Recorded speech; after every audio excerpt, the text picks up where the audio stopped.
Marais. Donc, bonjour à toutes, bonjour à tous, bienvenue pour ce nouveau TEDUC consacré aux évolutions industrielles, enseigner les évolutions industrielles aujourd'hui. Alors, pour les habitués des TEDUC, eh bien, sachez que ce sont des rendez-vous, enfin, pour ceux qui ne sont pas habitués plutôt, sachez que ce sont des rendez-vous qui sont proposés par Universcience, qui vont se croiser donc les regards des professionnels de l'éducation et de la médiation. Et ils sont proposés notamment en partenariat avec le CRAP Cahier Pédagogique. Alors bien sûr, il ne faut pas hésiter à poser des questions, à poster des commentaires dans le fil de discussion, à partager vos expériences. C'est un TEDU qui se veut vraiment, vraiment interactif. Alors, enseigner les évolutions industrielles aujourd'hui, pourquoi finalement préférer l'expression d'évolution industrielle au pluriel, comme le propose l'exposition qui se tient en ce moment à la Cité des Sciences et de l'Industrie jusqu'au 5 mars, à celle pourtant si ancrée dans nos imaginaires de révolution industrielle, souvent au singulier, pour évoquer l'industrialisation du monde. Eh bien, depuis plusieurs décennies, l'historiographie déconstruit cette idée de rupture nette dans les modes de production. Elle remet en cause une vision progressiste de l'histoire. Alors, qu'en est-il à l'école, au collège, au lycée de ce récit qui semble appartenir au passé? Comment le renouveler? Comment aborder la réalité du monde industriel avec les élèves, celui d'hier, celui d'aujourd'hui? Comment les amener à s'interroger aussi sur notre devenir industriel et à y trouver peut-être leur place? Eh bien, ce sont autant de questions que nous allons aborder aujourd'hui lors de ce nouveau TEDUC. Et pour en parler, nous avons le plaisir d'accueillir 4 invités. Astrid Fontaine, vous êtes commissaire de l'exposition Évolution industrielle. Bonjour. Bonjour à tout le monde.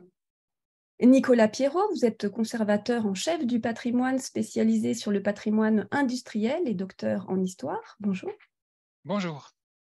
Arnaud Biet, professeur agrégé d'histoire-géographie au lycée Albert Schweitzer en Seine-Saint-Denis. Bonjour et bienvenue. Bonjour à tous. Et Philippe Ouattrelot, ancien professeur agrégé de sciences économiques et sociales dans un lycée de l'Essonne, ex-professeur à l'INSPE de Paris, auteur et militant pédagogique. Alors pour commencer peut-être, Comment? Me suis-je Bonjour à trompée? tous. Bonjour. Alors, pour commencer peut-être, on va commencer par discuter un petit peu de cette exposition, parce que c'est vrai que c'est un peu le prétexte de ce TEDUC aujourd'hui. Alors, Astrid Fontaine, vous avez écrit dans une publication qui retrace un petit peu l'élaboration, la genèse de l'exposition, vous avez écrit dans la revue Artefact qu'au moment de l'instruction en fait, du sujet, l'industrie était encore pour beaucoup d'entre nous non spécialistes un truc du passé. Alors effectivement, comment tout a démarré? Alors, ça démarre avec la direction d'Universcience qui fait des choix de programmation, qui choisit des thématiques. Et donc, cette thématique était programmée dès début 2019. Donc, moi, j'ai commencé à travailler en fait en 2019, en février 2019 sur ce sujet. Et effectivement, quand j'ai commencé à travailler sur le sujet, quand on en parlait entre collègues ou tout simplement dans mon entourage, tout le monde me disait « Oh là là, les révolutions industrielles, c'est vieux, ça ne nous concerne plus, l'industrie, c'est plus chez nous, c'est un truc du passé. » Et vraiment, il y a eu un basculement qui a été très fort au moment du confinement et de la pandémie, qui a remis en fait sur le débat public la question de l'industrie. Tout à coup, l'industrie est revenue au centre des conversations et tout à coup, elle est devenue plus visible. Et aussi son absence sur le territoire français, ou en tout cas sa prétendue absence, parce qu'elle n'est pas absente, l'industrie du territoire français, mais voilà, a été beaucoup plus tout à coup visible. Donc il y a eu un changement vraiment important dans tout le parcours de conception de l'expo, de perception de la question industrielle, voilà, liée à cette crise qu'on a traversée. D'accord. Voilà, je ne sais pas s'il y a des questions déjà à ce niveau-là. Bah, l'idée, donc, on comprend bien, ça a été finalement de déconstruire en quelque sorte ce concept de révolution industrielle auquel on est donc très, très habitué. C'est un concept qui est peut-être éculé. Alors peut-être Nicolas Pierrot, vous allez pouvoir nous parler un petit peu plus de l'évolution de l'historiographie peut-être sur cette question-là. La révolution industrielle, c'est C'est la formule choc inventée à partir de l'expression Révolution française par les libéraux français sous la Restauration. C'est ce que rappelle bien Liliane Hiller-Pérez dans le premier texte du cahier de l'exposition, du journal de l'exposition, dont je vous conseille vivement la lecture. Pour susciter l'adhésion. Hein. C'est vraiment de là qu'on part pour comprendre que la révolution industrielle, c'est d'abord un grand récit et l'expression est là pour susciter de l'adhésion, pour donner un horizon à ce monde libéral qui cherche une reconnaissance et une voie, et qui trace une voie, et le modèle étant la révolution industrielle anglaise. Alors, le schéma est commode et largement fondé. On s'en sert encore. Hein. On n'a pas complètement jeté aux orties les grandes divisions de l'histoire en révolution industrielle. Alors, la première, la vapeur, les chemins de fer, la sidérurgie au coke, l'Angleterre qui donne le ton, comme le dit Denis Voronoff, au tournant du XVIIIe siècle et au XIXe siècle. Ensuite, le complexe électricité, pétrole, chimie, automobile à la fin du XIXe siècle. Seconde industrialisation, où la France et l'Allemagne tiennent le premier rôle. Et ensuite, nous vivrions avec le monde du nucléaire et de l'informatique, une dernière évolution. Et le livre de Pierre Veltz, hein, dont l'article conclut le même journal, a été un petit peu une révélation pour beaucoup d'amateurs d'histoire industrielle, lorsqu'il a tout d'un coup donné un nom à ce que nous vivons aujourd'hui, à savoir le monde hyper-industriel, et en remettant un fait devant nos yeux, à savoir que la production industrielle dans notre pays en valeur n'a pas baissé, malgré la chute vertigineuse du nombre d'emplois, et que la société post-industrielle était très largement un mythe. Alors, ce qui est intéressant dans l'historiographie, c'est que ce modèle, cette succession de révolutions industrielles, quoique assez pertinente sur le fond, a été attaquée pour donner un petit peu de complexité et surtout mieux comprendre à l'échelle nationale et régionale la pluralité des mondes industriels. Et à partir des années 80, l'archéologie industrielle aussi a apporté une pierre tout à fait considérable à cet édifice. Moi, quand j'étais jeune archéologue industriel, je m'attendais à trouver sur le terrain des grandes usines, des cathédrales de l'industrie. J'en ai trouvé. On m'a surtout demandé d'aller voir d'autres choses, des tissus de PME qui sont beaucoup plus significatifs de la réalité industrielle nationale que les grandes usines. Donc, je crois que voilà, j'ai peut-être été… j'allais dire, vous avez cité Denis Voronoff, qui a été votre directeur de thèse. Hein. Il a parlé, lui, il parle d'industrialisation sans révolution, avec l'idée que l'industrialisation du monde, en fait, elle fut lente et graduelle, et que ce n'est pas nécessairement la rupture qu'on imagine. Alors, il parle du cas français déjà, c'est très important. On parle du cas français avec deux sujets de recherche qui ont vraiment mobilisé les historiens souhaitant mettre en évidence la pluralité des mondes industriels. Le premier, la question des énergies et des matériaux. Je songe en particulier à la métallurgie. Prenons l'exemple des forges à l'anglaise, qui introduisent une véritable rupture dans la production, dans les volumes de production et dans les paysages. Eh bien, il faut savoir que les forges à l'anglaise, jusqu'au milieu du 19e siècle, sont massivement alimentées en fonte non pas au coke, mais au bois. La France utilise les énergies et les matériaux qu'elle a en abondance sur son territoire. Il faut savoir que là, même dans les grandes forges à l'anglaise, utilisant les fours à pudelés, etc., eh bien, jusque très tardivement, on utilise non pas la machine à vapeur, mais l'hydraulique. Nous avons un réseau hydraulique en France qui a permis, jusque dans les années 1850, d'industrialiser le pays, avant même le recours massif à la machine à vapeur et à la combinaison des énergies, parce que même, prenons l'exemple de Noisiel, la fameuse chocolaterie Meudier, même quand on met une machine à vapeur, on ne néglige pas l'énergie gratuite offerte par la Marne. C'est l'une des grandes leçons de l'archéologie industrielle et des études, en particulier menées par Serge Benoît, que je salue, notre ancien camarade de la Société d'encouragement, qui a bien montré que le modèle canonique anglais ne s'appliquait pas en France en raison essentiellement de la question énergétique. Alors, on comprend que donc l'historiographie a donc beaucoup évolué sur la question. L'exposition est là pour en rendre compte, entre autres, et je vous propose, parce que le teaser est court, peut-être de le regarder, ce qui donnera une bonne idée à ceux qui ne sont peut-être pas encore allés voir l'exposition. Alors, j'espère que ça va bien fonctionner parce que j'avoue que je jongle entre mes différents écrans. Alors, je vais me mettre en plein écran et ça devrait fonctionner avec le partage. Alors, attendez, évidemment, ça ne marche jamais aussi bien qu'on voudrait immédiatement. Hop.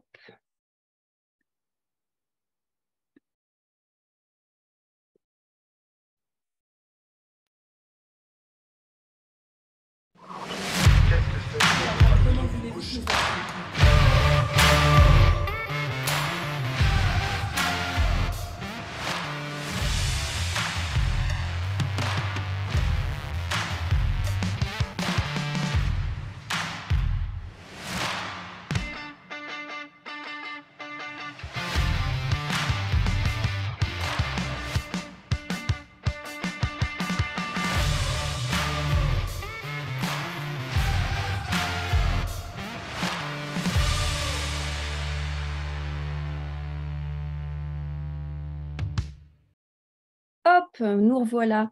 Alors, Arnaud Bier, je voulais avoir un petit peu votre réaction parce que je crois que vous comptez y aller, ou vous y êtes allé déjà avec vos élèves. Et vous me disiez, elle est intéressante, cette expo pour les enseignants, parce qu'elle part du fait que le récit dont on est héritier en tant que prof n'est pas valide. Qu'est-ce que vous entendez par là et qu'en est-il justement dans l'enseignement de ce récit? Oui, je trouve que le parcours de l'exposition est très intéressant parce que, au fond, il projette un regard très, très contemporain sur le processus industriel. L'industrie est de notre temps, elle est en cours de redéfinition et donc l'exposition propose à la fois de voir des théâtres qu'on connaît bien, l'usine du 19e siècle, dans des photographies en noir et blanc, mais aussi des théâtres actuels, des terrains actuels, et donc ça permet de ne pas cantonner la question de l'industrialisation au 19e siècle, ce qui est globalement le cas dans l'approche qu'on peut en avoir dans le monde scolaire. Et justement, si on en vient un petit peu au monde scolaire, qu'on fasse un petit peu le lien entre cette expo qui est finalement très actuelle dans le regard qu'elle porte sur les évolutions industrielles, et puis donc ce qui se passe dans l'enseignement, comment ce concept il se décline aujourd'hui dans les différentes disciplines? Est-ce que peut-être vous pouvez nous tirer à grands traits Oui, alors les élèves sont familiarisés avec le concept assez tôt, puisque en CM2, je vois qu'en CM2, il y a un thème du programme qui est le thème 2, et il est question de l'âge industriel en France. Et puis ensuite, au collège, c'est en classe de 4e, il y a aussi un thème qui concerne l'Europe et le monde au 19e siècle.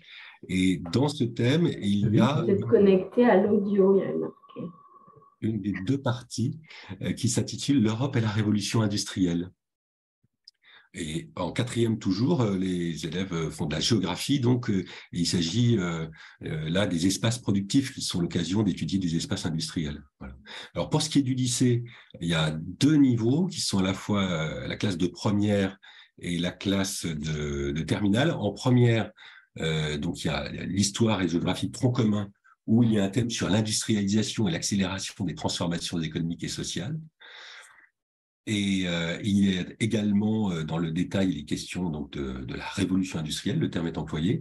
Et en classe de terminale, la révolution industrielle apparaît à nouveau dans un chapitre qui concerne l'environnement Et ici, la question qui est posée, c'est de savoir si la révolution industrielle, et le terme est entre guillemets, constitue une rupture dans le rapport entre les hommes et leur environnement. D'accord. Donc, on peut penser que, au moins en terminale, en tout cas, cet enseignement prend en compte les évolutions de l'historiographie un petit peu sur la question. Oui, j'imagine d'ailleurs également en classe de quatrième, comme en école primaire, à l'école primaire. C'est-à-dire que le fait que le terme de révolution a toujours besoin d'être expliqué. Qu'est-ce que ça signifie une révolution? C'est toujours bien. Moi, j'étais content d'entendre Nicolas Pirot nous redire l'origine de cette expression. Voilà, finalement c'est un programme politique et que si on essaye de décrire le processus, oui, le terme d'industrialisation est peut-être et donc est plus adapté. Il y a un historien américain qui, dans les années 80, Ian Davis, qui, dans les années 90, parlait aussi de révolution industrieuse en ancrant le processus dès le 7e siècle. Et puis, le titre de cette exposition est assez stimulant aussi, cette idée d'évolutions industrielles, c'est-à-dire d'un processus qui se renouvelle toujours. Et donc, à travers cette exposition, à l'occasion de cette exposition, faire réfléchir des élèves visiteurs à cette question, c'est intéressant. Et je pense que à l'école, la réflexion sur, donc en terminale, c'est vrai, mais à tout moment, sur est-ce qu'il est pertinent pour qualifier un processus, essayer d'identifier une rupture ou essayer d'identifier des continuités, c'est quelque chose d'assez classique dans la réflexion, dans la démarche à l'école. Alors, Philippe Poitrelot. Ah oui, non, Nicolas Pirot, vous vouliez Non, intervenir. Pardon. j'en profitais puisque Monsieur Biet introduisait les études environnementales dans le débat pour dire que finalement, les derniers ouvrages des pionniers français de l'histoire environnementale, qui forment une belle école aujourd'hui, finalement redonnent du lustre presque à l'idée de rupture, puisqu'en fait, c'est tout de même au XIXe siècle qu'est identifiée une accélération des flux matériels qui sont à l'origine des pollutions industrielles et des accumulés que l'on constate aujourd'hui. Donc, on discerne malgré tout une très, très forte rupture au XIXe siècle, confirmée par il faudrait les interroger, les collègues environnementalistes, mais je pense à les lire qu'il s'agit bien de cela, même s'il ne faut pas négliger tous les apports de l'historiographie qui ont introduit de la complexité et des nuances et des études de cas variées permettant de restituer comme je le disais tout à l'heure, la pluralité des mondes industriels. Donc une rupture, oui, dans notre rapport à l'environnement et dans nos impacts sur cet environnement. Alors peut-être juste un retour sur le titre de cette exposition, Astrid Fontaine, d'évolution industrielle au pluriel. Ce concept d'évolution industrielle, il n'est pas consensuel en fait. La recherche sur le sujet, elle n'est pas consensuelle. Pas consensuel du tout. D'ailleurs, c'est le titre d'un article de Didier Voronoff, Évolution industrielle. Et donc, c'est vrai que toutes les expositions se conçoivent avec un comité scientifique.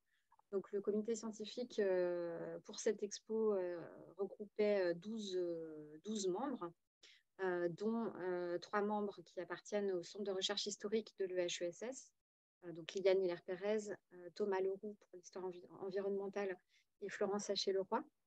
Et ce groupe d'historiens a participé pour beaucoup à justement cette historiographie de l'expression révolution industrielle et argumente et défend aussi depuis une vingtaine d'années un discours un peu différent sur cette période de l'histoire.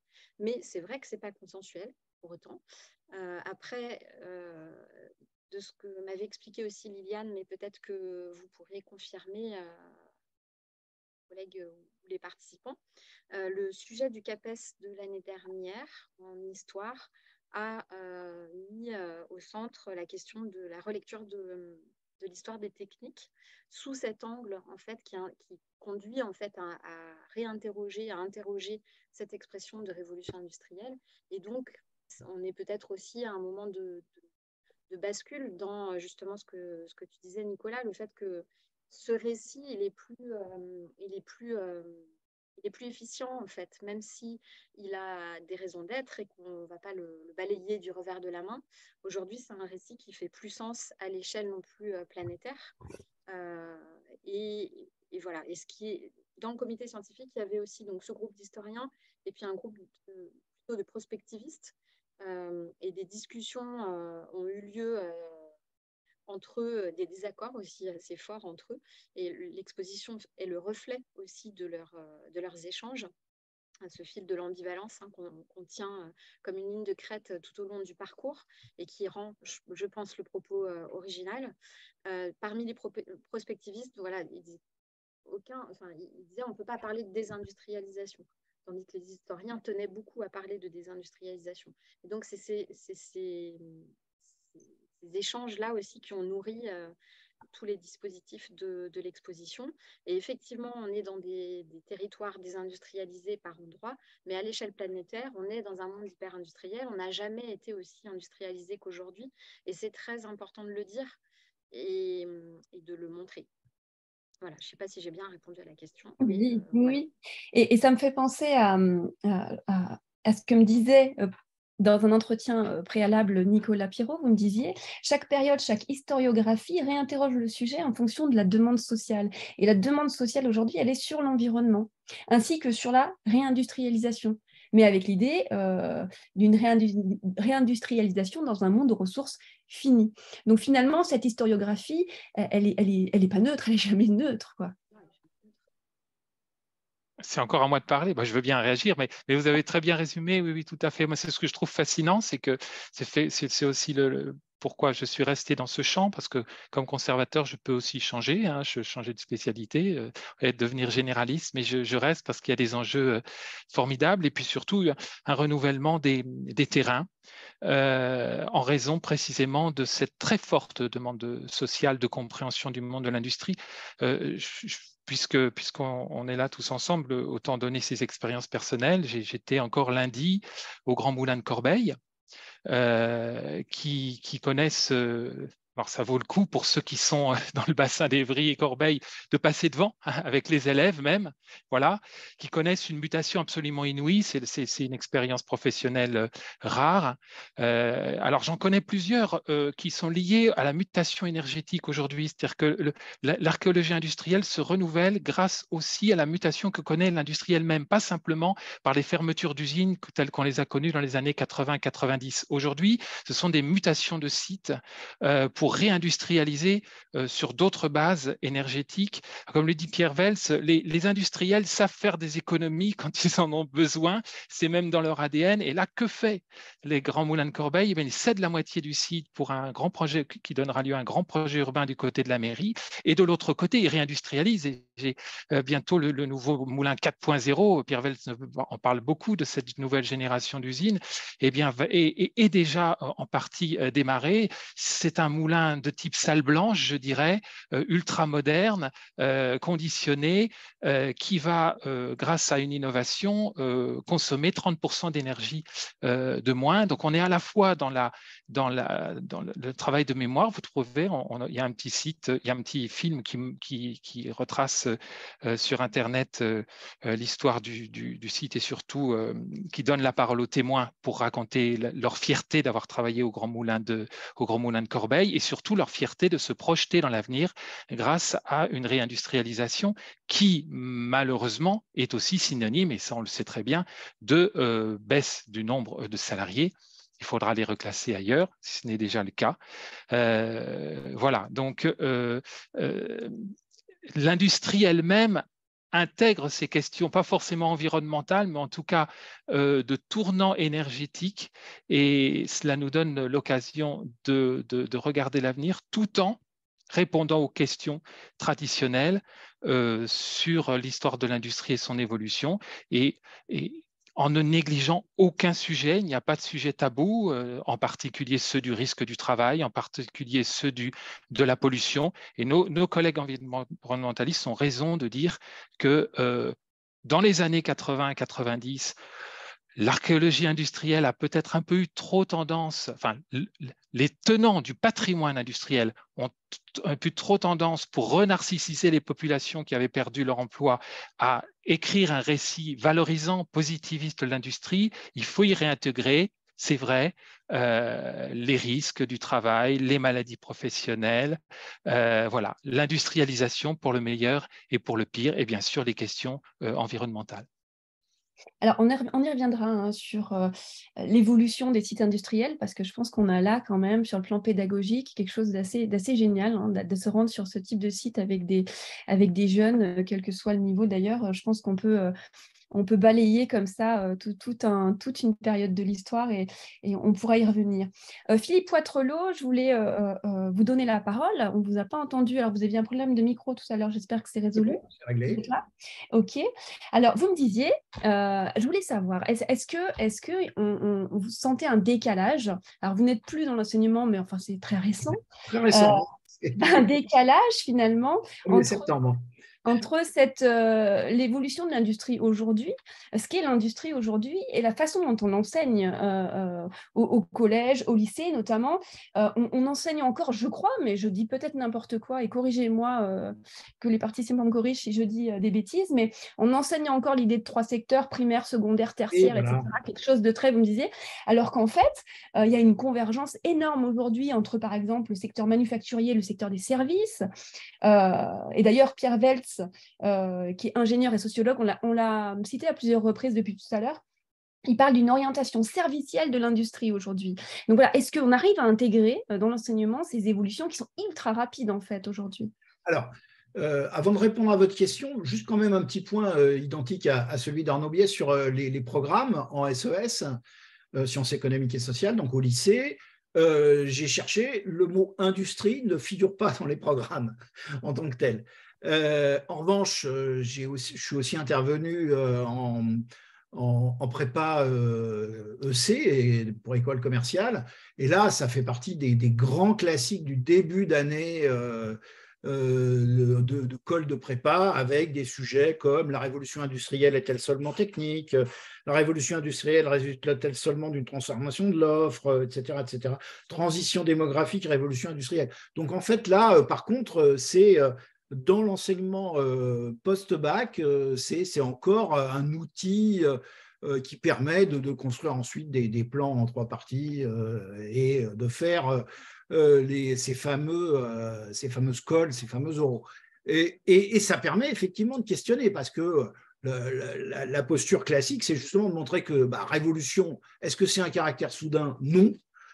C'est bien plus un processus lent de développement que quelque chose de relativement soudain, même s'il faut distinguer en effet, comme le disait très bien Nicolas Pierrot tout à l'heure, la situation de la Grande-Bretagne et la situation de la France, en effet, hein, parmi les early beginners, comme on dit, hein, et puis parce que la révolution, elle n'est pas que industrielle. Et là, je réponds à votre question. Effectivement, ce qui est intéressant, par exemple dans les programmes de SES, mais je suppose que ça l'est dans d'autres programmes aussi, c'est de voir que, justement, qu'est-ce que ça veut dire que cette industrialisation ? Alors, si le mot industrie n'y figure pas, par contre, le mot désindustrialisation figure dans le programme de terminale. Et puis, il y a aussi tout un chapitre qui porte sur les mutations du travail et de l'emploi. Et qu'est-ce qu'on voit ? Et c'est ça qui est intéressant, c'est qu'en fait, déjà, il y a un processus d'industrialisation des services. Allez visiter une usine Amazon, enfin une usine, un entrepôt Amazon, comment dire,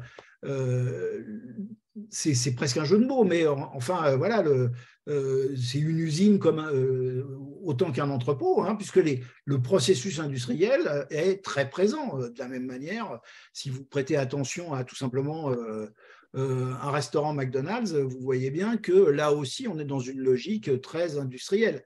Et donc, ça, c'est des choses qu'on enseigne en SES sur l'organisation du travail, etc. Et puis, l'autre aspect, en effet, c'est ce que vous disiez, Marie-Catherine, pardon, c'est qu'en effet, on apprend normalement en seconde la distinction bien-service, voilà, et puis donc la fameuse typologie ternaire héritée de Fourassier et de Colin Clark sur le secteur primaire, le secteur sans transformation, le secteur secondaire avec transformation, et le secteur tertiaire avec les services. Et en fait, aujourd'hui, c'est beaucoup moins pertinent qu'auparavant, tout simplement parce qu'en fait, souvent d'ailleurs, en plus, on ne vend plus des biens, mais on vend des usages de biens. On n'achète pas forcément une voiture, mais on achète le droit d'utiliser une voiture, de même pour les téléphones et autres. Et en même temps, ça montre bien que l'industrie, elle est présente partout, y compris dans l'industrie des services. Parce que même si aujourd'hui, on nous dit, oui, c'est l'ère du numérique, du virtuel, etc. Derrière, les data centers ou les ordinateurs, c'est quoi sinon des grosses machines et que ces produits avec, et j'en reviens aussi à la question qui était posée tout à l'heure sur le développement durable, avec des intrants et des extrants, hein, comme on dit dans le jargon. Autrement dit, voilà, qu'est-ce qu'on prélève et qu'est-ce qui reste à la fin et qui devient aussi de la pollution et des déchets. Donc, toutes ces questions, c'est important de les poser aux élèves. Et un dernier mot, juste, j'ai peut-être été un peu long, mais tout à l'heure, Nicolas Pierrot parlait de quelque chose que je connais assez bien, puisque j'habite pas très loin, j'habite à Juvisy, et donc les Moulins de Corbeil, je suis souvent allé là-bas. Et moi, je crois qu'il y a une nécessité, en effet, parce que les élèves ne connaissent pas assez la réalité de l'industrie, la réalité de l'entreprise d'une manière générale, hein, mais à faire des visites dans ce genre de lieu. C'est extrêmement intéressant, extrêmement intéressant. Et il y a plein de choses à voir là-dedans, et vraiment, c'est peut-être aussi une piste. Et un dernier mot enfin, parce que justement, il y a aussi une méconnaissance de l'industrie qui questionne aussi, je vois que Bernard Desclos est présent, la question de l'orientation des élèves. L'industrie n'étant pas connue, va-t-on spontanément s'orienter vers ces secteurs? Oui, Astrid Fontaine. Non, mais ça fait beaucoup écho à beaucoup de choses qu'on montre dans l'exposition, hein. Pierre Veltz fait partie du comité scientifique aussi, donc l'expo se fait écho de ces théories, enfin de ces observations. Et notamment sur le travail, on a un espace qui est consacré entièrement au travail, dans lequel on montre, enfin on essaye de montrer par des dispositifs muséographiques cette fusion entre le manufacturier et les services, qu'aujourd'hui les services sont des produits industriels et que le manufacturier ne fonctionne plus sans les services, et que donc effectivement toutes les grilles d'analyse qu'on pouvait avoir des mondes professionnels ne sont plus opérantes pour comprendre le monde dans lequel on est. Et on a aussi pour les élèves des témoignages d'opérateurs et d'opératrices industrielles qui parlent de leur métier, avec des métiers, j'allais dire, pas surprenants. C'est-à-dire, par exemple, on a un chaudronnier où là, tout le monde se dit, OK, ça, c'est de l'industrie.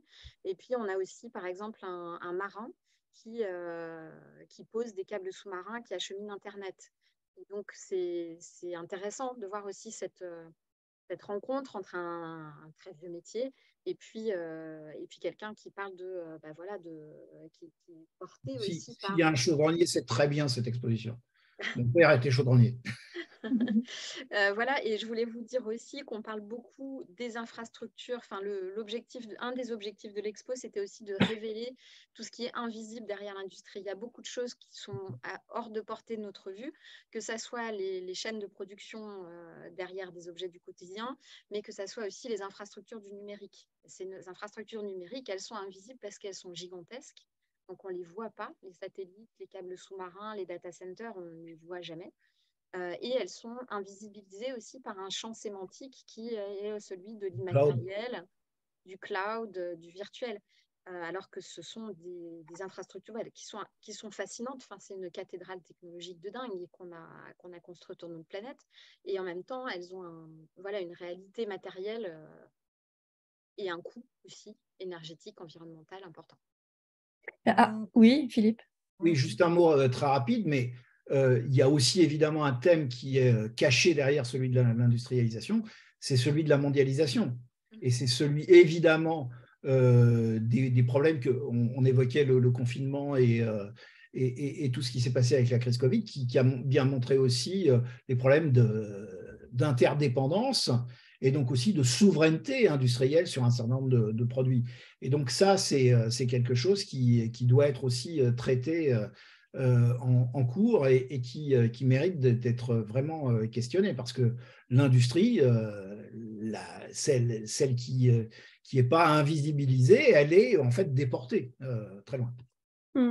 Arnaud Biais, vous qui êtes aussi dans l'enseignement, est-ce que vous avez le sentiment aussi qu'il y a peut-être un décalage entre cette façon dont on enseigne ce qu'est l'industrie aujourd'hui et puis ce que vivent même les jeunes au quotidien, dans leurs usages quotidiens, oui, par exemple ce téléphone portable qu'ils ont tous dans la main, est-ce qu'ils ont connaissance de la façon dont il a été produit? Enfin, est-ce qu'il y a un décalage? Nous avons tous dans la main. Que nous avons tous dans la main. Personne n'y échappe. Oui, bien sûr. L'histoire à l'école, l'histoire s'intéresse à l'industrie telle qu'elle était.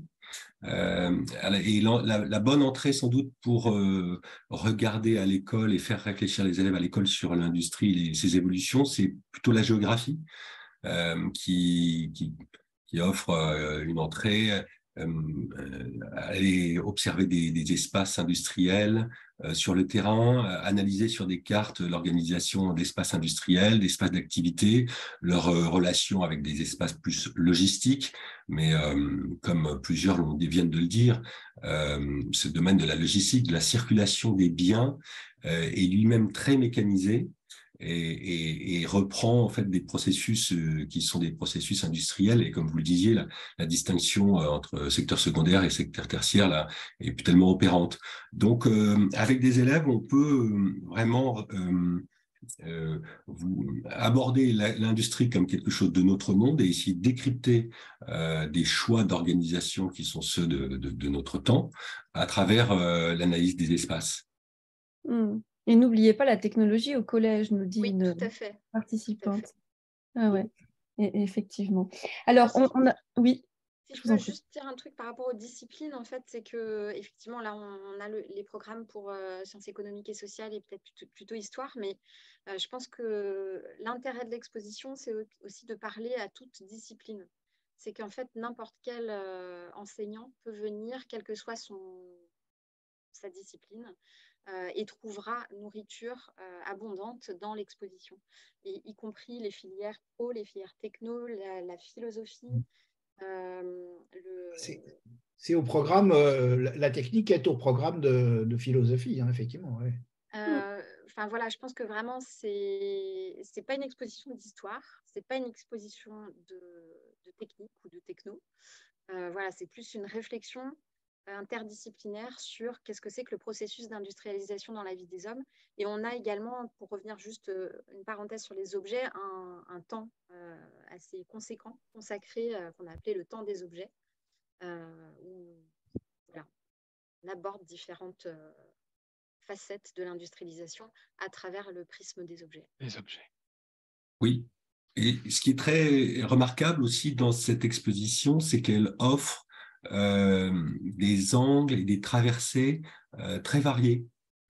Et on imagine facilement que différentes personnalités, différents adolescents vont y trouver un intérêt, soit précisément parce que c'est focalisé sur des objets autour d'une thématique. Par exemple, il y a quelque chose sur la question de la contraception, soit parce que c'est très immersif avec des textes qui sont assez forts, des lectures de lettres qui sont assez fortes et qui sont en superposition avec des photographies, soit parce qu'il y a une sorte d'exploration sur des aspects techniques qui sont à propos des câbles, des câbliers, de tous les réseaux qui sont déployés. Et ça, ce sont des réalités qu'on ne voit pas et qu'on n'a pas l'occasion, et là qui sont tout d'un coup exposées de façon très complète et très grande.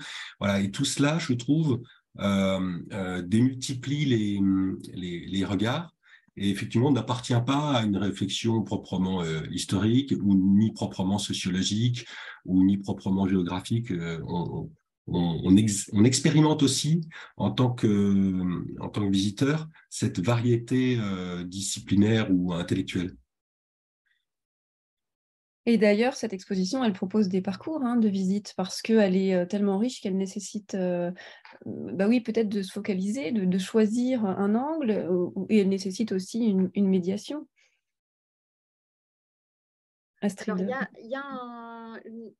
mes collègues du service éducation ont développé un outil très, très, très, très bien réalisé. C'est l'itinéraire de visite enseignant. Donc, c'est une sorte de visite commentée et où il y a un arrêt par temps fort et puis quelques idées aussi de justement à tirer, quelles que soient les disciplines, de choses qu'on peut travailler avec les élèves. Voilà, et en médiation, après, moi, je fais pas mal de visites commentées.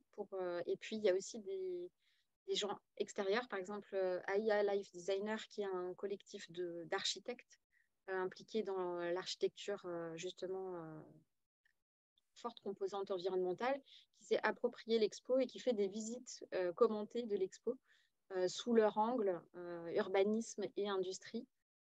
Voilà, donc c'est aussi possible ça reste un outil, cette expo, donc c'est aussi possible de se l'approprier, quoi. Alors évidemment, avec les élèves, on peut visiter une exposition, on peut aussi se rendre sur des sites industriels, on a commencé à l'évoquer, notamment des sites qui sont en pleine évolution, etc. Nicolas Pierrot, peut-être on peut revenir sur ce patrimoine. Est-ce qu'il est peut-être sous-exploité par les enseignants? Il ne faut pas leur jeter la pierre parce que ce n'est pas simple. C'est beaucoup plus complexe de visiter une usine. Alors, en activité, bon, faut prendre attache avec les services de communication. C'est toujours une démarche. Hein, c'est pas aussi naturel, en tout cas pour un enseignant en histoire. Il y en a plein d'autres qui sont connectés. C'est super. Peut-être plus évident pour un enseignant en technologie. Et concernant le patrimoine industriel, lui, visitable, eh bien, en Île-de-France, il n'est pas si abondant que cela. Hein. Je travaille essentiellement sur des usines reconverties en bureaux, en logements. Les déambulations urbaines sont les plus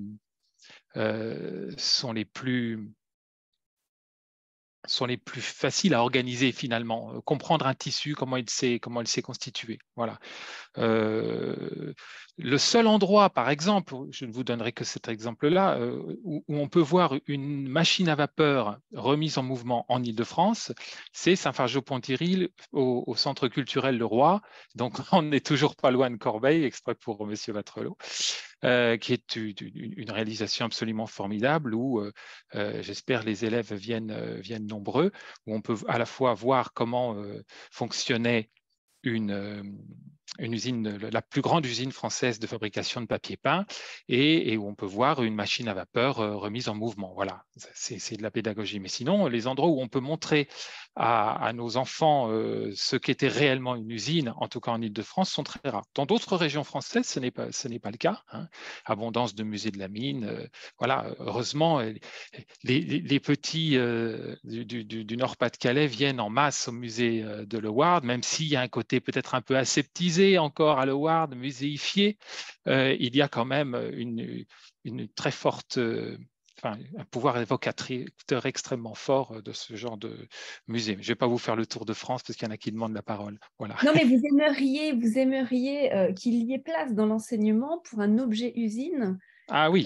Comme il y a pour l'objet château fort. Alors effectivement, oui. Ça, c'est autre chose. C'est-à-dire que se déplacer sur site, c'est tout un travail, c'est faisable en fonction du réseau qu'on a autour de soi et de la réalité du tissu. Mais en revanche, on peut faire des expériences de pensée à partir d'images et à partir de patrimoine non accessible physiquement, mais accessible par la photographie. Alors, il y a un exemple qui me paraît assez simple à développer. Vous prenez un patrimoine industriel assez consensuel. Vous prenez la chocolaterie Meunier de Noisiel, qui est sans doute l'un des sites français les plus connus en France et à l'étranger. Et vous prenez son plan, vous mettez les images correspondantes et vous proposez aux jeunes gens de reconstituer un process industriel extrêmement simple depuis la livraison, en passant par, depuis la livraison, ensuite le broyage des fèves de cacao, ensuite le mélange avec le sucre, et ensuite la formation des plaques, le refroidissement des plaques, le conditionnement qui demande énormément de main-d'œuvre, et ensuite l'expédition. Et vous pouvez montrer des images de la réalité du travail à Noisiel au début du XXe siècle. Vous pouvez parler du patronat, on n'en a pas parlé, mais c'est un grand champ évidemment de la recherche historiographique, prosopographie du patronat. Là, on parle des meuniers. Vous pouvez parler d'énergie, je vous en ai parlé tout à l'heure, c'est fondamental, le cours d'eau, la machine à vapeur, etc. Et après, vous faites déguster une tablette de chocolat à vos élèves et je pense que ça peut remporter l'adhésion. Voilà. Et du coup, on pourrait très bien imaginer une très belle vue 3D sur une double page d'un manuel scolaire montrant la chocolaterie Meunier de Noisiel avec le même éclat qu'on montrerait une cathédrale ou un château fort dès lors qu'on aborde la question du Moyen-Âge. D'ailleurs, je pensais à quelque chose tout à l'heure. On veut très vite mettre aux orties l'expression révolution industrielle, mais je pense qu'elle résistera longtemps, comme l'expression gothique résistera et résiste encore, et l'expression 30 glorieuses n'a pas encore été déboulonnée. Voilà, donc ça restera, à mon avis, malgré les critiques et les remises en cause, comme une expression fondatrice et repère pour notre discipline. Mais effectivement, on peut encore aller plus loin même que de reconstituer le process industriel d'une usine finalement qui n'est plus en fonctionnement. On peut aussi s'intéresser, comme vous disiez, à l'évolution de sites industriels. Vous me parliez notamment de la mutation de la raffinerie Grand Puy en Seine-et-Marne. C'est ça? Oui. C'était quoi? C'est une raffinerie de pétrole qui appartenait à Total et qui est reconvertie en usine de production de biocarburants et de matières plastiques aujourd'hui. Et donc ça aussi, ça permet de voir un peu ce qui se passe aujourd'hui. Alors, je ne sais pas si Total ouvre. Total ouvre à la raffinerie Grand Puy, ça m'étonnerait. Mais on peut s'y intéresser. On peut s'y intéresser, oui, oui. Et vous savez que le groupe Total entame un virage important aujourd'hui puisqu'il abandonne une partie de sa production d'hydrocarbures pour se relancer dans d'autres activités en affichant sa volonté de survivre en fait à la mutation énergétique. Et si nous on s'y intéresse, c'est tout simplement parce que ça nous donne une nouvelle fois un très beau terrain d'investigation. Alors on regarde vers ce qu'il y a de plus invisibilisé, un peu comme les abattoirs. Je disais, voilà, il y a quand même, rappelons-le, des secteurs de l'industrie qui sont très extrêmement repoussoirs. Je mets la chocolaterie Meunier au milieu du cercle exprès pour faire œuvre de pédagogie, mais on pourrait mettre bien d'autres choses. Je vous invite à lire ce merveilleux livre de Joseph Pontus, à la ligne, sur les abattoirs. Voilà, c'est saisissant. Il faut vivre aussi ce genre d'expérience littéraire quand on n'a pas l'occasion d'avoir vécu soi-même pour se rendre compte ce que peut être aussi le monde de l'industrie, et les débats aujourd'hui sur la pénibilité le rappellent avec à propos. Voilà, et donc nous, regardez la raffinerie de Grand Puy, voilà, c'est regarder en face tout ce qui a fait la puissance de notre pays. Je pense que dans le débat au sein du conseil scientifique, Astrid, tu me diras si c'est bien ce qui s'est produit, mais je pense qu'on revient très très vite à l'opposition entre puissance et soutenabilité, en fait. Recherche de la puissance et soutenabilité. Voilà, un pays comme le nôtre cherche à conserver une puissance et il la conserve grâce à la préservation de sa base industrielle, comme l'a fait l'Allemagne. Nous sommes passés par une période au cours de laquelle nos élites pensaient à un monde post-industriel illusoire, pas l'Allemagne. On revient aujourd'hui avec la renaissance industrielle à cette conscience que pour conserver une certaine puissance, il faut un tissu industriel, mais évidemment, ça heurte de plein fouet des pensées qui considèrent que le progrès émancipateur est un mythe et que les ressources planétaires étant finies, cette stratégie de la puissance n'est pas durable. Voilà. Donc, voilà, je crois qu'on a fait le tour de la question insolvable, et c'est aussi pour ça qu'elle est passionnante. Alors, peut-être pour revenir à l'enseignement. Insoluble, pardon, et insolvable peut-être aussi. Pour revenir à l'enseignement, quand on parle d'industrie aux élèves, ça ne leur dit pas forcément grand-chose en termes de métier, en fait. Et quel est le rapport qu'est-ce que fait l'école pour les élèves pour ce qui concerne leur orientation, quand on essaie de leur parler justement des nouveaux métiers de l'industrie. Non, c'était pas la semaine dernière, c'était fin novembre, il y avait quand même la semaine de l'industrie. Et qu'est-ce qui s'y passe pendant cette semaine de l'industrie? Alors, est-ce que l'un d'entre vous peut m'en parler? C'est Bernard Desclaux qui est peut-être le plus pertinent pour répondre à cette question. Juste un mot aussi quand même rapidement. Il y a donc la semaine de l'entreprise à l'école, hein, et il y a aussi la semaine de l'économie sociale et solidaire. Je cite rapidement ces deux éléments-là parce que ça permet justement de prendre à tâche, de prendre des liens avec les entreprises et aussi donc justement d'exemplifier, de donner corps à ces métiers qui sont trop peu méconnus par les élèves. Mais je pense que Bernard Desclaux est peut-être le plus à même de répondre à la question. Je ne sais pas si… Il est là. Il peut activer son… Oui, je suis là, mais non, je suis incapable de répondre à cette question parce que je suis quand même sorti depuis trop longtemps du terrain et donc je ne sais pas ce qui se passe autour de cette semaine. Faut remarquer qu'il y a aussi beaucoup de semaines. Hein. Oui. Enfin, chaque semaine est une semaine de quelque chose. Donc, je me demande franchement comment les enseignants peuvent s'en sortir pour éventuellement répondre à toutes ces sollicitations concernant les semaines 2. Pour préciser, Bernard Desclaux était directeur de CIO, de Centre d'information et d'orientation. C'est pour ça que je l'évoquais et que je le connais bien. Voilà. Mais cela dit, là, j'ai mis en commentaire là, dans le fil là, quelques remarques, parce que si effectivement on se pose des questions d'orientation, c'est aussi des problèmes de représentation. Enfin, comment on peut se représenter les choses. Bon. Et alors, si on prend les choses vraiment sur le très très long terme, dans les pays occidentaux, on a quand même un certain nombre de mises à distance, justement, de la réalité du travail concernant les enfants. D'une manière générale, les enfants ont été sortis du travail relativement tôt. Bon, en tout cas dans les pays occidentaux. Et c'est le processus de la scolarisation qui a fait qu'il y a cette distance qui s'est posée.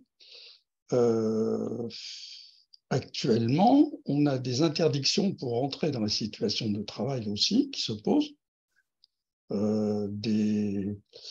Des questions d'âge, hein, la question de l'apprentissage, par exemple. Il y a toujours une discussion sur 14 ans, 15 ans, 16 ans, enfin, on ne sait jamais, selon des réglementations différentes pour entrer dans les métiers.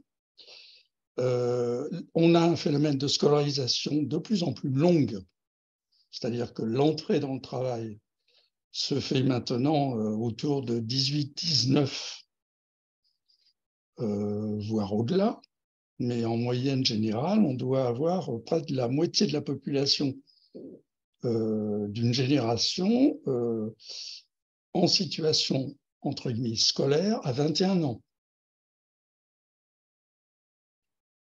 Donc pendant tout ce temps-là, les gens sont hors situation de travail.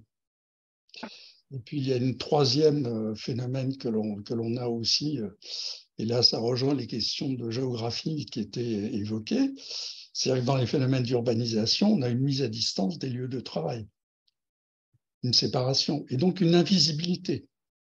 Donc tout le problème de l'école, effectivement, pour les jeunes, c'est comment ils peuvent se représenter des situations de travail.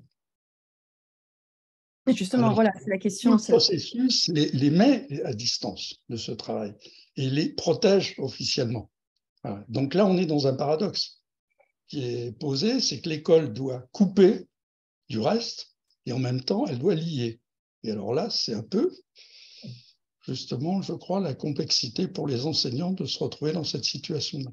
Et Philippe Ouattrelot, vous posiez la question d'ailleurs lors d'un entretien qu'on a eu, est-ce que l'école est un sanctuaire hors du monde de l'entreprise? Oui, c'est vrai que pour un certain nombre d'enseignants, l'école devrait être préservée du monde de l'économie, etc. Bon, moi, je suis prof de sciences économiques et sociales, mais il y a cette idée qu'on est dans une sorte de bulle, de sphère hors du monde du travail, etc.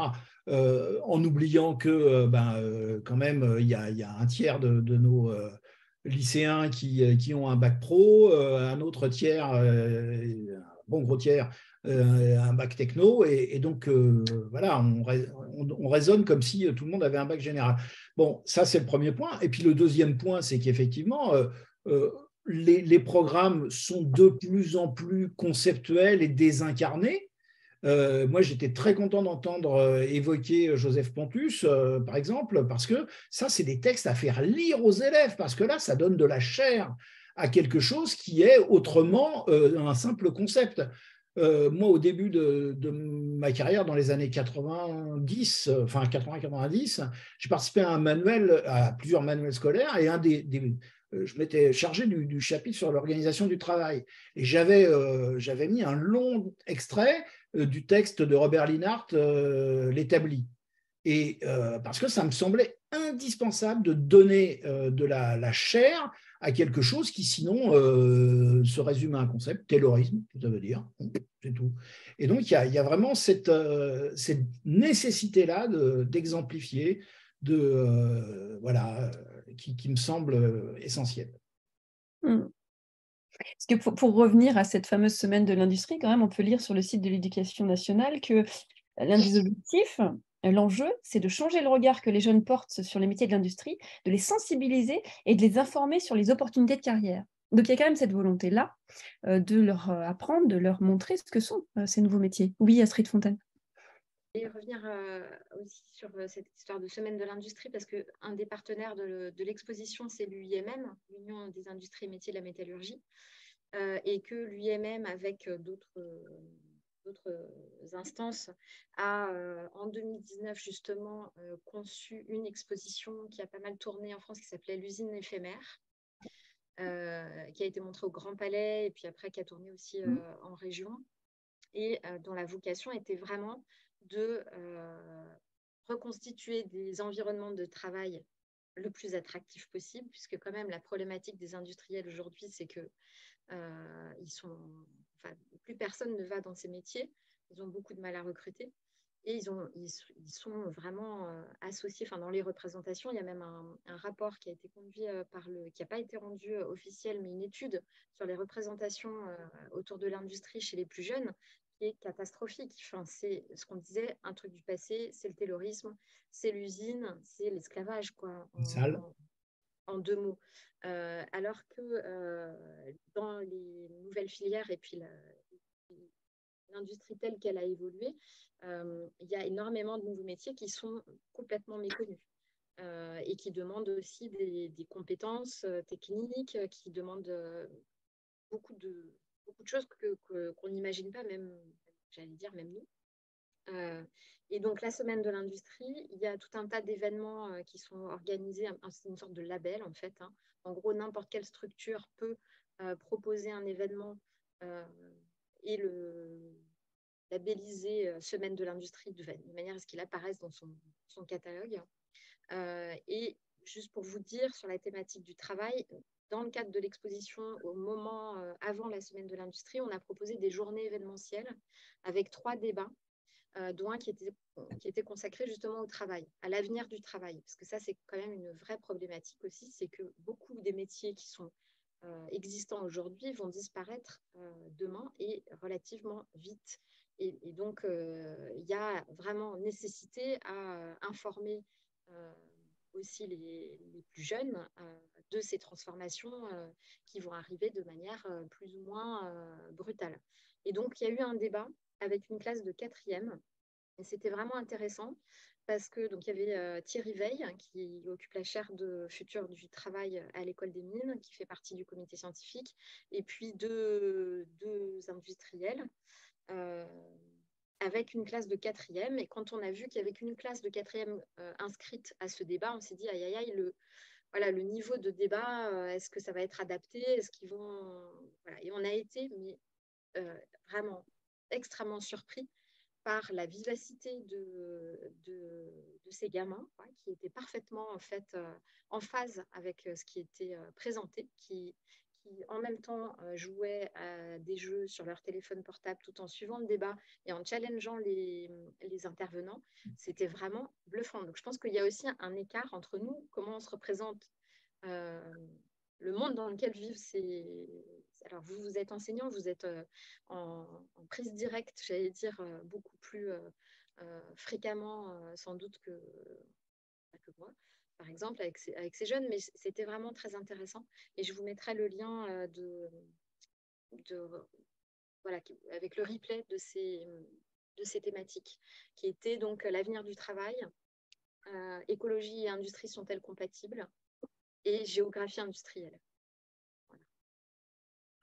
Et comment on les amène, ces jeunes qui semblent finalement si au fait de toutes ces évolutions industrielles, ils sont plongés dedans, comment on les amène à avoir un regard critique aussi sur notre devenir industriel? Quelles sont les pédagogies, les modalités pédagogiques possibles pour les amener à quand même avoir un regard critique? Peut-être Arnaud Biet?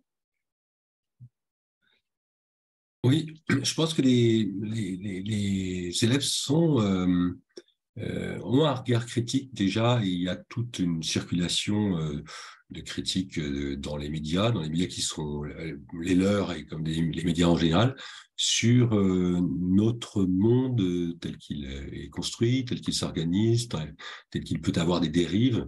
Donc je crois que s'il s'agit d'interroger les choix technologiques et aussi les implications sociales, les implications environnementales, les élèves ont déjà beaucoup de choses à dire. Et en leur confiant quelques éléments, quelques documents, ils construisent volontiers un discours. Je trouve d'ailleurs que ce qui est intéressant, le rôle de l'enseignant, j'ai l'impression, c'est d'arriver à faire que leur discours soit un discours complexe, que ce soit pas une diatribe de la technologie, que ce soit pas uniquement une mise en accusation. Voilà. Et donc cela, pour mettre en activité de façon critique des élèves, ce qui est précieux, c'est le dispositif de la classe, c'est-à-dire qu'il y a plusieurs voix, c'est un dispositif choral, et c'est général lorsqu'il y a de la place lorsqu'on arrive à créer de la place pour que chacun s'exprime, alors on commence à entendre des discordances. Et là, on peut assez facilement élaborer une réponse complexe à la question de départ. Voilà, donc ça, c'est, je trouve, de cette manière qu'on peut développer chez les élèves dans une classe l'esprit critique, c'est-à-dire la façon d'élaborer une réponse complexe et nuancée. La prospective aussi peut être intéressante, les amener à élaborer des scénarios futuristes peut-être. Oui, alors la prospective et les exercices presque de fiction, de géoprospective ou de géopolitique prospective, les élèves aiment ce genre d'exercice, où on peut, dans une classe, organiser 7 ou 8 ou 9 équipes, et puis on a un horizon temporel commun, donc ce serait de 2050, et puis on les invite à construire un scénario qui répond à une évolution, à une question d'évolution. Et dans ce scénario, quelques contraintes, c'est-à-dire qu'il faut partir d'éléments, de quelques données établies, vérifiées, qui existent au début du XXIe siècle. Et puis ensuite, à partir de là, faire un scénario. Donc ça, c'est... je ne l'ai pas pratiqué du tout sur les évolutions industrielles, je dois dire. C'est pas du tout un exercice de prospective que j'ai pu proposer à des élèves, mais sur d'autres cas, des évolutions géopolitiques, les relations entre, par exemple, deux États, c'est quelque chose auquel qui sont assez fructueuses. Ouais. Alors, Nicolas Pirot, vous vouliez intervenir. Oui, je disais, pour ce qui est intéressant auprès des jeunes et dans le fait de parler d'évolution industrielle et de pluralité des mondes industriels, c'est de leur montrer que aujourd'hui encore, il y a un gouffre entre le travail dans certains abattoirs. Hein. Pontus, c'est vraiment à charge sur un type d'industrie, hein, vraiment très particulier. Et puis de l'autre côté, dans une salle blanche high-tech où des compétences très importantes sont demandées et les rémunérations peuvent être tout à fait considérables. Donc justement, ces mondes industriels, le monde de l'industrie n'est pas homogène et il y a des opportunités à saisir. Moi, je suis toujours heureux de voir de jeunes gens en apprentissage qui ont la passion du métier. Je ne sais pas, si vous lisez l'éloge du carburateur, vous verrez bien qu'il y a aussi encore des gens qui sont capables de rappeler que le rapport entre le geste et la pensée comment permet une véritable satisfaction, un véritable épanouissement de la personne. Hein, et j'ai vu des jeunes gens extrêmement épanouis lorsqu'on leur confiait non pas une tâche répétitive, mais justement la réalisation d'un objet du début à la fin. C'est ça aussi, ce sont les modalités de production qui donnent une valeur ou non au travail que l'on effectue. Et donc, le problème, c'est celui du choix, de l'orientation. Voilà, un emploi industriel peut être très répétitif et sans intérêt, un autre extrêmement épanouissant. Je suppose que vous aviez vu ce film remarquable qui s'appelle « C'est quoi ce travail ?» Je crois que Astrid, vous l'avez montré à l'occasion d'un atelier. Je sais qu'il a été très très mal reçu par l'entreprise. C'est bien dommage parce qu'on y voyait vraiment des enseignements c'était très évident. C'est exactement ce que je viens de vous dire. On avait des gens qui étaient écrasés par leurs tâches répétitives et puis d'autres à qui l'on confiait la réalisation d'un objet dans sa totalité. Ils devinaient l'objet à travers la pièce, ça le faisait rêver, ça suscitait tout un imaginaire technique et c'était tout à fait, à mon avis, à montrer à des jeunes gens souhaitant s'engager dans des métiers où leur sens manuel pourrait être valorisé. Alors, j'aurais bien aimé donner la parole à des gens du public là sur ces dernières minutes, notamment Angélique Alexandre qui dit que le nombre de places accessibles dans l'industrie pour des jeunes de banlieue m'oblige à contourner les sujets liés à l'industrie. Est-ce que vous pourriez éventuellement, sauf si vous n'avez pas envie, prendre la parole là-dessus? Bonsoir. Je l'ai préféré poser cette question. Donc, remonter cette remarque d'une façon privée à vous directement, pas ouvertement à tout le monde, parce que c'est d'accord. Pardon. Il peut ne pas concerner tout le monde. Professeur lettres en anglais dans des lycées pro dans le banlieue parisien, je sais que même si je suis très tentée de faire découvrir plein de choses, je sais que je ne peux pas faire rêver mes élèves de quelque chose qui va rester une grande envie. Et même quand je travaille dans les établissements qui ont cette filière de tertiaire, je sais que l'embauche par la suite, elle est très limitée. Donc, c'est ce que me fait réfléchir sur comment aborder le sujet et de quel point de vue l'aborder pour ne pas faire rêver d'une façon inutile, surtout comme c'était évoqué, qu'il n'y a qu'une usine sur l'île de France à UCP. Ah, ça va peut-être couper un peu. Est-ce que l'un de vous souhaite réagir? Oui, je crois que ça a coupé le son. Est-ce que l'un de vous, oui, a éventuellement un commentaire là-dessus? Ou pas?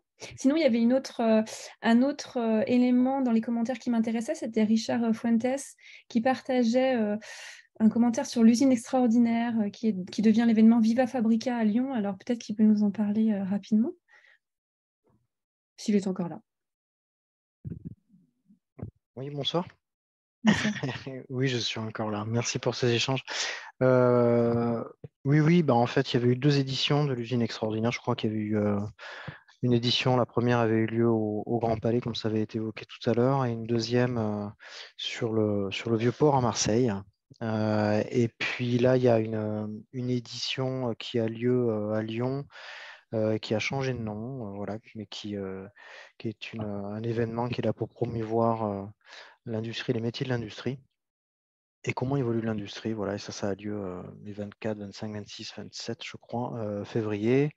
Et moi, je travaille pour une fondation qui s'appelle Vous la avez mis le Fondation lien C'est Génial. peut-être? J'ai pas mis le lien, mais je Ah bah volontiers, s'il pourrais vous vous le plaît. mettre.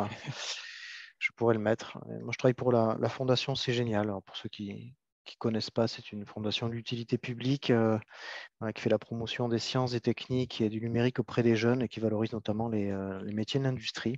Et on facilite notamment l'échange entre les ingénieurs, les techniciens et le monde de l'entreprise de manière générale avec les jeunes de collège et de lycée. On organise des interventions dans les classes, des visites d'entreprise et ça sur l'ensemble des académies. Voilà. Et en l'occurrence, pendant la semaine de l'industrie, alors j'y reviens parce que quand même, je suis Oui, intéressée oui, de oui. savoir ce que c'est. Est-ce que vous intervenez pendant Est-ce la qu'on fait semaine? des choses? Oui, on fait des choses. Oui. Oui, on fait des choses. On va faire des focus. On a différentes sortes d'événements comme avec des partenaires. Comme je vous ai dit, on organise des visites d'entreprise durant cette période. On va pouvoir proposer de plus en plus aussi des échanges avec des professionnels en format visio. Ce qui permet aussi à des établissements et des jeunes qui sont assez éloignés ou dans on va dire des territoires où il n'y a pas beaucoup forcément d'entreprises ou d'industries que de pouvoir communiquer aussi avec des professionnels. Et je mettrai l'accent aussi sur les formations de techniciens. On parle souvent beaucoup d'ingénieurs, etc. Et nous, on se bat aussi pour valoriser les métiers de techniciens et de techniciennes. Donc, c'est aussi un vrai combat que de valoriser davantage ces métiers auprès des filles et de montrer aussi qu'avec des études courtes, on peut avoir des boulots intéressants qui sont bien rémunérés. Et voilà, c'est ça aussi. On essaie de valoriser avec nos partenaires. Et je Ok, vais vous mettre le lien effectivement de l'événement. merci beaucoup, merci Je beaucoup. je vous en Alors, prie. ça ouvre des perspectives, des idées, éventuellement d'intervention dans les classes, etc. Donc c'est super. Sauf si l'un d'entre vous souhaite réagir. Sinon, eh bien, ce sera le mot de la fin. Je vous remercie beaucoup pour vos interventions à tous les quatre et aussi à tous les participants qui étaient là aujourd'hui. Je voulais partager avec vous quelques références. Hop, donc quelques références, voilà, évidemment, ce n'est pas exhaustif, mais au cours de cette préparation, eh bien, j'ai discuté avec certains d'entre vous, certains invités qui m'ont cité ces ouvrages. Alors, il fallait que ce soit beau, là, ce n'est pas un ouvrage, c'est un film, produit et travaillé au Grand Moulin de Corbeil, film réalisé à partir d'archives orales collectées par Cinéam et la région Île-de-France, avec des témoignages recueillis par Nicolas Pierrot, donc c'est lui qui m'en a parlé. Vous avez ici le lien YouTube. Révolution industrielle, l'histoire d'un mythe, François Jarige, qui date de 2015. Ça, ce sont des ouvrages. La machine à vapeur démythifiée de Liliane Hilaire-Pérez, qui faisait partie du conseil scientifique de l'exposition. Évolution industrielle, bien sûr, on l'a cité, le journal de l'exposition qui est très intéressant, Abondance et liberté, Pierre Charbonnier, ça aussi un conseil de Nicolas Pierrot, et puis la société hyper-industrielle de Pierre Weltz qui était sortie en 2017. Et moi, je vous donne rendez-vous pour le prochain TEDUC. Ce sera le 8 février à 17h, toujours à distance, pratiquer l'oral à l'école et au musée. Et en attendant, portez-vous bien, merci beaucoup et à bientôt. Au revoir. Merci à vous. Au revoir, merci beaucoup. Au revoir.